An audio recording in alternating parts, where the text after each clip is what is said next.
우리는 어제 1장을 살피면서 다니엘서 전체만이 아니라 1장에서 6장에 나타난 주요 사건을 보는 관점을 배웠습니다.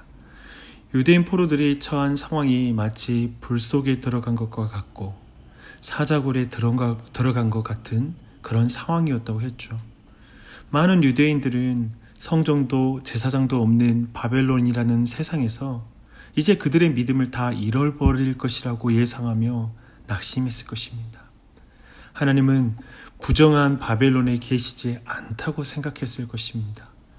이런 생각을 보기 좋게 뒤집는 다니엘과 세 친구의 이야기는 참으로 우리에게 많은 교훈을 줍니다. 이제 6장에 들어갈까요? 6장의 배경을 보면 이제 바벨론 제국이 망하고 메데 바사 제국이 세워집니다. 메데 바사라고 하니 실제 역사 속의 나라와 어떻게 연결시킬 수 있는지 조금 힘들 수 있는데요. 메데 바사는 곧 페르시아 제국입니다. 제국이 바뀌었다는 말은 왕과 지배 계층이 바뀌었다는 말인데요. 놀랍게 다니엘은 새로운 제국의 3명의 총리 중에 수석 총리가 됩니다. 어떻게 그런 일이 가능할까 싶죠. 분명 그 일은 하나님의 주권 가운데 진행된 일입니다. 그러나 현실에서 모든 고관과 두 사람의 총리는 다니엘의 정적이었을 것입니다. 새 제국의 수석 총리에 이전 바벨론 제국의 대신이 차지했으니 다니엘에 대한 시기와 질투가 얼마나 컸을지 충분히 상상이 갑니다. 거기에 왕 외에는 다니엘의 정치적 기반, 지지 세력은 전무했을 것입니다. 외롭죠. 정적들은 어떻게든 조그마한 흠을 찾아내어 고발할 근거를 만들려고 합니다. 그러나 4절을 보니까요, 고발할 근거와 허물, 그릇됨을 다니엘에게서 찾을 수가 없었다고 말합니다. 그러다가 그들이 마지막으로 찾은 것이 다니엘의 종교입니다. 그들 입장에서 다니엘의 종교가 가진 율법을 파고들어 다니엘을 제거할 계획을 꾸밉니다. 그들이 찾아낸 음모는 30일 동안만 다리오 왕 외에 어떤 신에게 어떤 것도 구할 수 없다는 법을 제정해가지고 매일 하루 3번을 기도하는 다니엘을 잡으려는 계획이었고, 이것은 결국 다리오 왕의 어인을 받아내게 됩니다. 당연히 이런 음모는 다니엘에게 알려졌을 것입니다. 3절을 보면 다니엘의 마음이 민첩했다라고 말하고 있습니다. 다니엘은 이 모든 상황을 잘 알았을 것입니다. 그리고 이것은 다니엘에게 어떤 선택을 요구하는 것임을 그는 알았습니다. 자신의 신앙을 지키고 경건한 삶을 선택함으로써 왕의 노여움을 사서 사자굴에 들어가 죽을 것인가? 아니면 한 달 동안만 적당히 타협함으로써 목숨을 이어갈 것인가 하는 선택입니다. 다니엘의 선택은 분명했습니다. 그는 이 사실을 알고도 평상시와 마찬가지로 예루살렘으로 향하여 열린 창 앞에서 기도하는 삶을 계속했습니다. 좀 문을 닫고 하면 안 됐을까 싶어요. 그렇죠? 그렇게 하지 않습니다. 우리가 볼 때 타협이 아닌 것 같잖아요. 문 닫고 하는 기도. 그런데 다니엘은 타협으로 본 듯합니다. 그렇다면 조금의 타협도 하지 않은 것입니다. 어제 말씀드렸죠. 오늘날 우리의 눈으로 보면 좀 극단적인 면이 이 다니엘과 세 친구의 신앙에서 보입니다. 그런데요, 이 모습은 10대 때 뜻을 정하여 환관장에게 욕식을 거부했던 것과 조금도 다르지 않다는 것을 우리에게 확인해 줍니다. 이때 다니엘의 나이는 최소 70대 중반에서 80세쯤 되었을 것입니다. 다니엘은 지금 평생 동안에 뜻을 정하여 신실하게 순례의 길을 걷고 있는 것입니다. 결국 기도하는 모습이 대적들에게 포착되고 고발됩니다. 다리오 왕은 자신의 발등을 찍는 결정을 했음을 뒤늦게 깨닫습니다. 사실 이때부터 주목할 것은 스스로 신이라고 말하고 그에게만 기도하라고 했던 다리오 왕의 무지함과 무능력함입니다. 스스로 신이라고 말하는 다리오 왕도 아끼고 사랑하는 다니엘을 살려낼 수가 없습니다. 다니엘은 결국 사자굴에 던져지죠.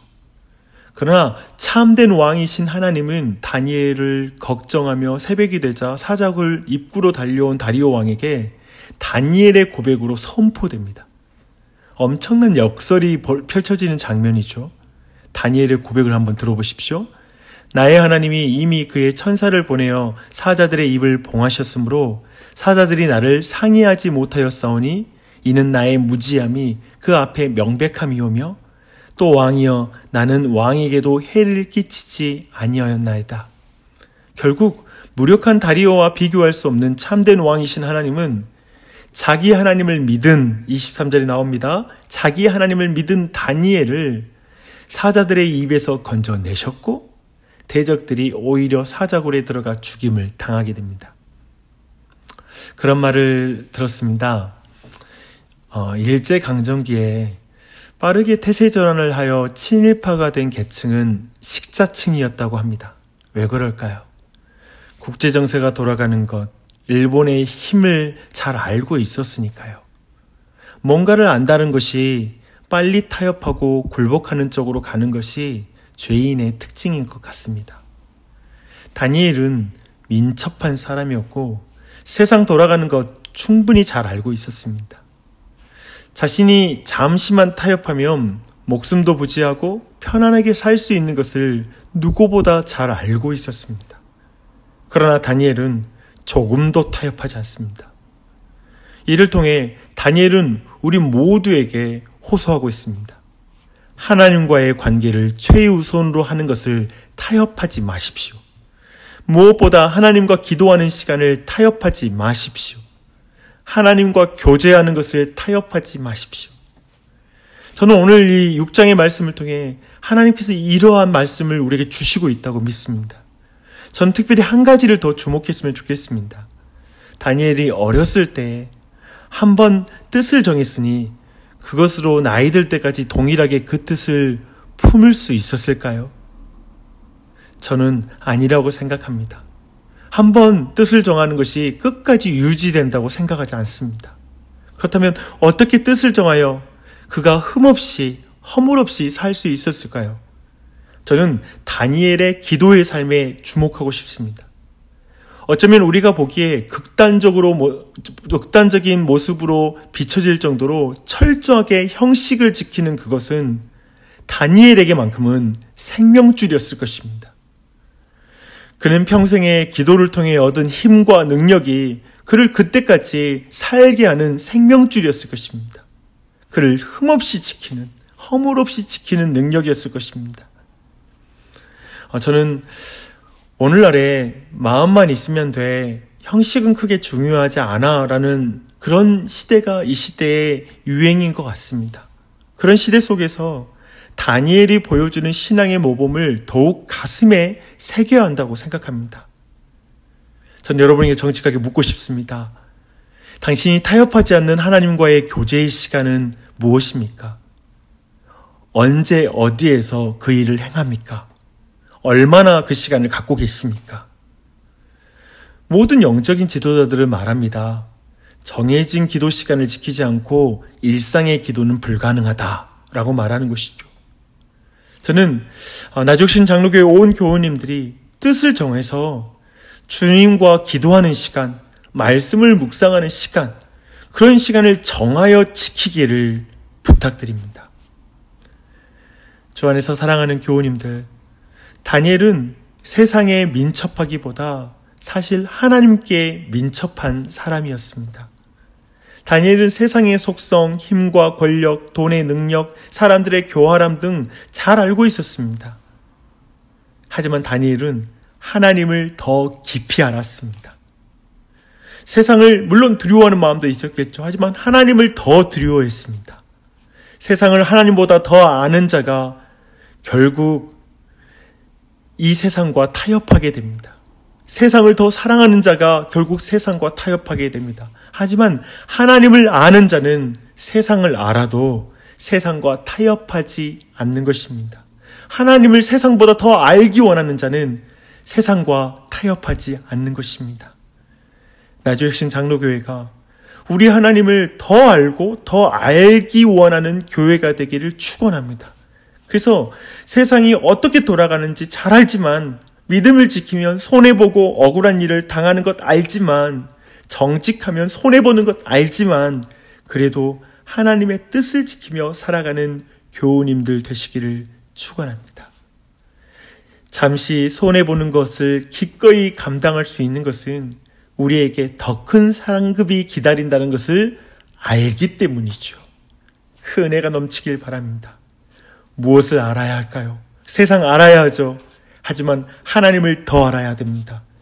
알아야 하는 게 무엇입니까? 이 세상 살아갈 때 100년 동안의 지혜도 잘 알아야 되죠. 하지만 죽음 이후에 영원한 시간이 있다는 것도 알아야 합니다. 그게 더 중요합니다. 더 긴 시간표 안에 우리는 더 지혜롭게 살 수가 있습니다. 그러기에 고린도서 4장 17절로 18절의 말씀은 오늘 6장의 말씀과 연결하여 우리에게 분명하게 말씀하고 있습니다. 우리가 잠시 받는 환난에 경한 것이 지극히 크고 영원한 영광에 중한 것을 우리에게 이루게 함이니 우리가 주목하는 것은 보이는 것이 아니요 보이지 않는 것이니 보이는 것은 잠깐이요 보이지 않는 것은 영원함이라. 사랑하는 여러분, 영원하신 하나님을 믿고 잠시 동안 우리에게 주어진 시간을 멋지게 사십시오.